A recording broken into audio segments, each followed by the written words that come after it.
कभी कभी जिंदगी हमें आगे बढ़ने का मौका किसी बड़े पद या प्रमोशन के रूप में नहीं देती, बल्कि एक ऐसी जिम्मेदारी के रूप में देती है जिसे देखकर ज्यादातर लोग पीछे हट जाते हैं।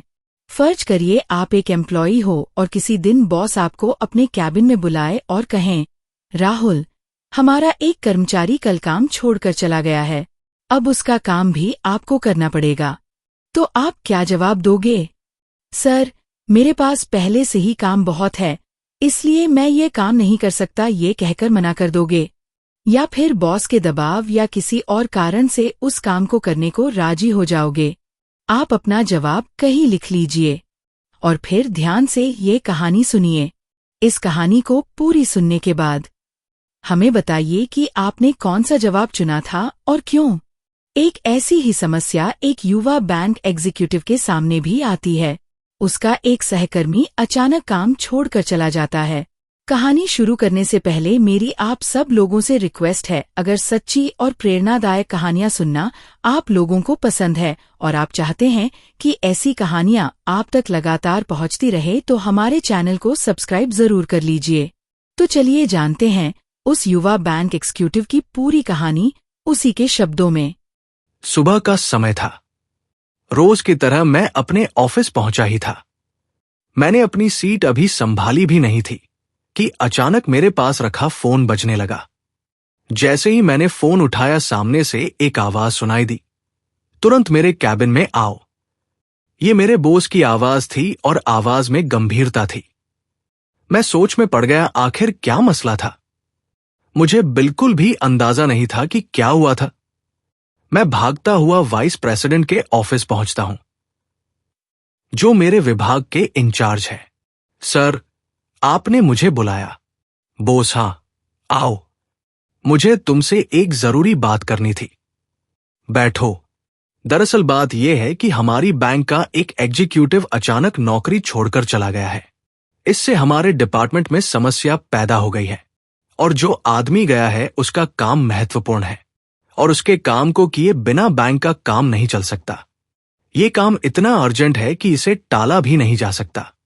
आपसे पहले मैंने विभाग के बाकी 2 लोगों से भी पूछा था कि जब तक कोई दूसरा आदमी काम पर न रखा जाए, तब तक क्या वे उस आदमी के काम को संभाल सकते हैं।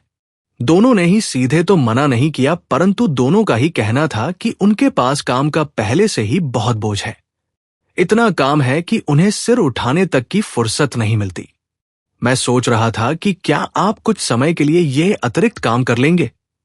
मैं तुम्हें मजबूर नहीं कर रहा। पहले पूरी स्थिति समझो और फिर मुझे बताओ तुम्हारी क्या राय है। मुझे बॉस का यह प्रस्ताव एक अवसर की तरह लगा। मेरी पूरी नौकरी में मैंने ये सीखा है कि जो भी चीज अवसर की तरह दिखे, उसे ठुकराना नहीं चाहिए। इसलिए मैं तत्काल राजी हो गया और मैंने वादा किया कि मैं अपना काम तो करूंगा ही, दूसरे आदमी का काम भी संभाल लूंगा।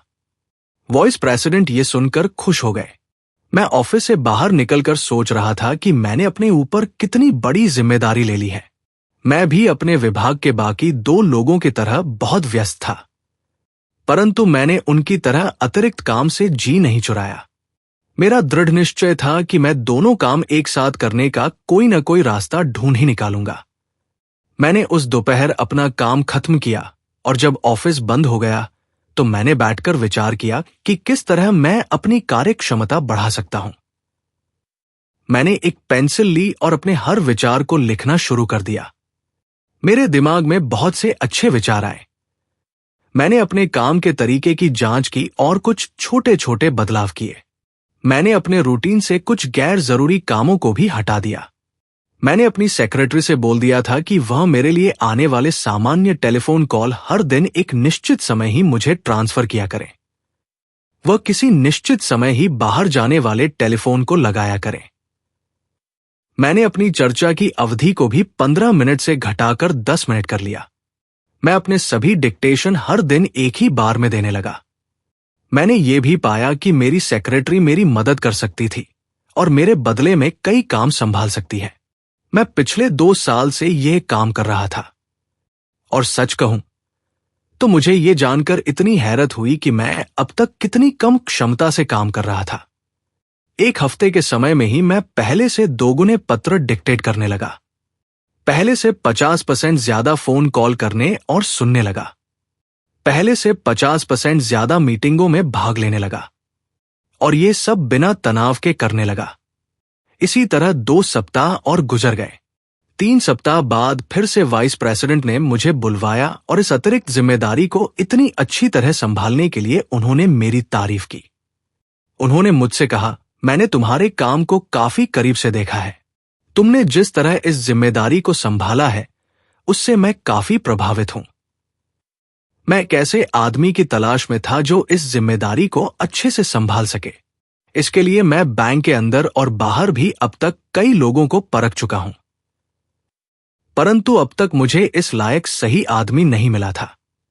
इसके बाद उन्होंने कहा, मैंने बहुत सोच विचार कर यह फैसला किया है कि क्यों न इन दोनों कामों को मिलाकर एक ही आदमी को सौंप दिया जाए, और इस जिम्मेदारी के लिए मैंने तुम्हें चुना है। यह प्रस्ताव मैंने बैंक की एग्जीक्यूटिव कमेटी के सामने भी रखा, और मैंने कमेटी के सामने यह प्रस्ताव भी रखा है कि तुम्हारी तनख्वाह काफी बढ़ा दी जाए। और खुशी की बात यह है कि कमेटी ने मेरी बात मान ली है, और इससे तुम्हें हर तरह से फायदा होगा। अपने काम के साथ साथ अतिरिक्त जिम्मेदारी लेने से मुझे आर्थिक फायदा तो मिला ही, इसके साथ मुझे अपनी काम करने की क्षमता का भी पता चला। याद रखिए, अवसर हमेशा दरवाजे पर दस्तक देकर नहीं आते, कई बार वे जिम्मेदारी का रूप लेकर आते हैं।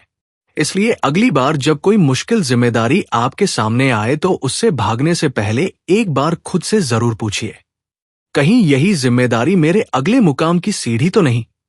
तो दोस्तों, ये थी उस युवा बैंक एग्जीक्यूटिव की रोचक कहानी जिसका एक छोटा सा फैसला उसकी पूरी जिंदगी ही बदल देता है। इस कहानी से हमने आप लोगों के लिए कुछ जरूरी बातें नोट की है जो रोजमर्रा की इस भागदौड़ भरी जिंदगी में आपके बहुत काम आएगी। पहली जरूरी बात, काम करने की क्षमता एक मानसिक स्थिति है। हमारी क्षमता उतनी ही होती है जितनी क्षमता का विश्वास हमारे मन में होता है। हम उतना ही काम कर सकते हैं जितना काम करने की हम ठान लेते हैं। जब हम किसी काम को मना करते हैं, मुझ पर पहले से ही काम का बहुत ज्यादा बोझ है या मेरे पास इस काम को करने के लिए समय ही नहीं है जैसे कारण देते हैं, लेकिन अगर हम ध्यान से देखें तो हम उसी दौरान ऐसी बहुत सारी चीजें कर रहे होते हैं जिन्हें करना वाकई जरूरी नहीं होता, जिनसे हमें कोई लाभ नहीं होता।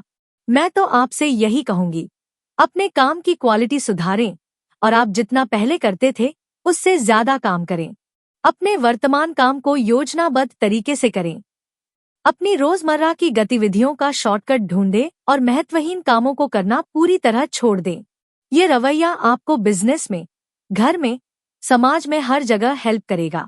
आप पाओगे कि दुनिया का हर सफल व्यक्ति वही है जिसके पास सबसे ज्यादा काम है। एक प्रसिद्ध कथन है, अगर आप कोई काम करवाना चाहते हैं तो इसे किसी व्यस्त आदमी को दें। वह आदमी जिसके पास बहुत फुर्सत होती है, वह कभी अच्छा काम नहीं कर पाता। हर सफल व्यक्ति बेहद व्यस्त होता है और इसका उल्टा भी उतना ही सच है। जिन लोगों के पास दुनिया भर का समय होता है, वो लोग कभी समय पर काम नहीं कर पाते। यहाँ एक और बात नोट करने वाली है, आपकी महत्वहीन कामों में व्यस्तता आपको सफलता की गारंटी नहीं देती। आप अपने सभी कार्यों में 80/20 का रूल लागू करें। आपके कुल समय का कितना हिस्सा सचमुच के महत्वपूर्ण कार्यों को करने में जाता है, उसी से आपकी जीत और हार तय होती है। महत्वहीन कामों को करने में समय गंवाने से बचें। बहुत कम काम ऐसे होते हैं जो सच में महत्वपूर्ण होते हैं, उनको करने में ही अपना ज्यादातर वक्त लगाएं। हमेशा सीखते रहिए और जीतते रहिए, इन्हीं शब्दों के साथ हमारी आपसे गुजारिश है, अगर कहानी अच्छी लगी हो तो वीडियो को लाइक जरूर कीजिए और जिसे इसकी जरूरत हो उसके साथ शेयर कीजिए, क्योंकि हो सकता है आपका एक शेयर किसी इंसान को हार मानने से रोक दे। ऐसी ही सच्ची, प्रेरणादायक कहानियों के लिए चैनल को सब्सक्राइब जरूर करें।